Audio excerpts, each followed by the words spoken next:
আমাদের চিকিৎসা তো অনেক ব্যয়বহুল এবং এইসব রোগে আক্রান্ত হওয়ার থেকে যদি আমরা প্রতিরোধ করতে পারি সেটা বরং ভালো। আমাদের দেশের মানুষ তো আসলে অতটা সচ্ছল নয়, বিশেষ করে ক্যান্সার চিকিৎসা করবার মতো। তো সেক্ষেত্রে আপনি প্রতিরোধের ক্ষেত্রে কি কি উপায় আছে বা আপনার পরামর্শ কি? সেক্ষেত্রে আমি প্রথমে বলতে চাই যে বেশিরভাগ ক্যান্সারের ক্ষেত্রে আমরা যেমন বলি যে এই ক্যান্সারের কারণ সম্বন্ধে আমরা জানি না বা আননোন, ইটিওলজি আননোন, কিন্তু এক্ষেত্রে কিন্তু তা না। এক্ষেত্রে আমরা জানি যে এই ক্যান্সারের প্রধান কারণ হচ্ছে স্মোকিং বা ধূমপান, বা আমরা আরও যদি বলি তামাক বা তামাক জাতীয় খাদ্য যে কোনো ফর্মেই। সেটা হতে পারে যে ওই যারা গুল খায়, যারা ওই ঘুটকা বলে, যারা আলাপাতা বলে, যে কোনো ফর্মেই যদি তারা তামাক বা তামাক জাতীয় খাদ্য খেয়ে থাকে তাহলে সেক্ষেত্রে কিন্তু তার ক্যান্সার হওয়ার সম্ভাবনাটা বেড়ে যায়। কাজে সহজ ব্যাপার হচ্ছে তাদের এই স্মোকিং বা ধূমপান ত্যাগ করতে হবে এবং তামাক জাতীয় খাদ্য যেগুলো খাওয়া অভ্যাস আছে সেগুলো বন্ধ করতে হবে।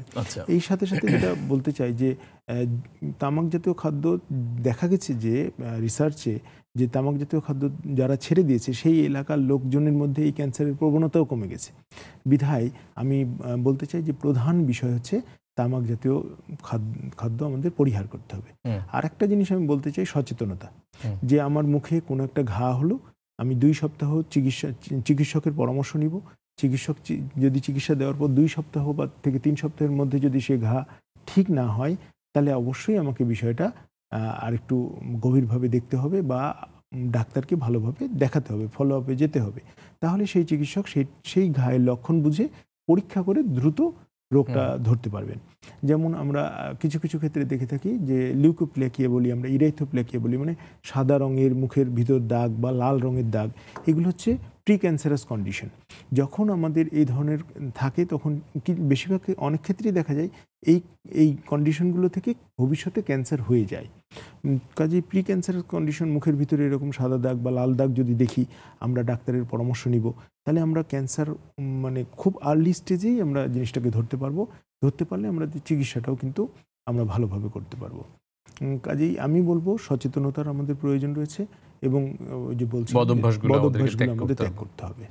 খাদ্যাভ্যাস এবং জীবনযাপন পদ্ধতি কেমন হওয়া উচিত ওভারঅল আমরা যদি ক্যান্সার থেকে ভালো থাকতে চাই? এটার ক্ষেত্রেও হেডনেকে যেহেতু আমরা আছি সেই অংশটুকুতেই আমি বলতে চাই যে আমরা অনেক সময় অনেক গরম চা খেয়ে থাকি।